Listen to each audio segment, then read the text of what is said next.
বাড়ি থেকে বাইরেও ভাই না, বাজারেও যায় ভাই না, এমন সমস্যা হয়ে গেছে। আর বন্যার সময় তো গামছা পিন্তা পাহাড় আনা যায়। দেখতেছেন তো মানে এইভাবে পানি সারা ওই আর ওই পার থেকে। কুড়িগ্রামের ফুলবাড়িতে ধরলা নদীর তীব্র স্রোতে একটি গুরুত্বপূর্ণ সড়কের কালভার্ট ধসে পড়েছে। এতে প্রায় 50 ফুট সড়ক ভেঙে বড় গর্ত সৃষ্টি হয়েছে। ফলে গত 8 থেকে 9 দিন ধরে এই এলাকায় 5 শতাধিক পরিবার যোগাযোগ বিচ্ছিন্ন হয়ে পড়েছে। আর দিরাতে যাওয়া খুব দুর্ঘটনা, দুর্দশা হয়েছে।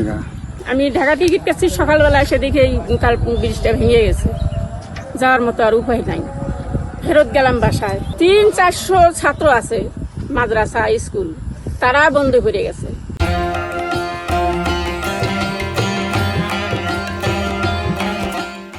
টানা বৃষ্টি ও উজানের ঢলে ধরলা নদীর পানি বেড়ে তীব্র স্রোতের সৃষ্টি হয়।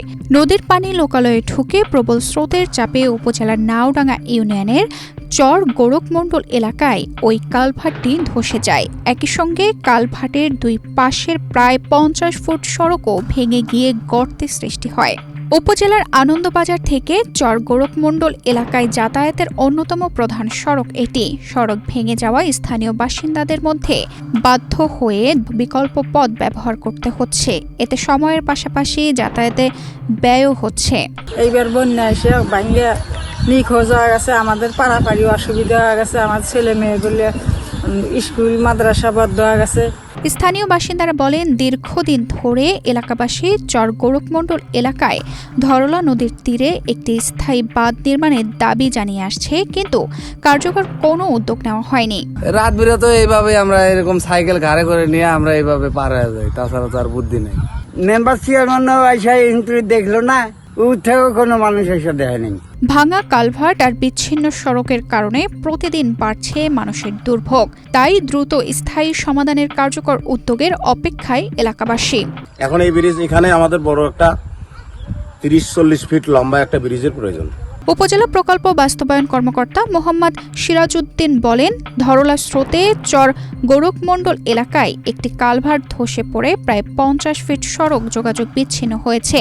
চলমান বর্ষার সময়ে সেখানে কিছু করার নেই, তবে বরাদ্দ পাওয়া গেলে বড় পরিসরে একটি সেতু নির্মাণের উদ্যোগ নেওয়া হবে। ফুলবাড়ী উপজেলা নির্বাহী কর্মকর্তা দিলারা আক্তার বলেন, ওই এলাকায় একটি ছোট কালভার্ট ছিল, যা কয়েকদিন আগে পানির স্রোতে ভেঙে গেছে বলে জানতে পেরেছেন তিনি। বিষয়টি তদন্ত করে প্রয়োজনীয় ব্যবস্থা নিতে উপজেলা প্রকৌশলী ও উপজেলা প্রকল্প বাস্তবায়ন কর্মকর্তাদের নির্দেশ দেওয়া হয়েছে। তানজিদা রহমান, ইনায়া, বাংলাদেশ প্রতিদিন।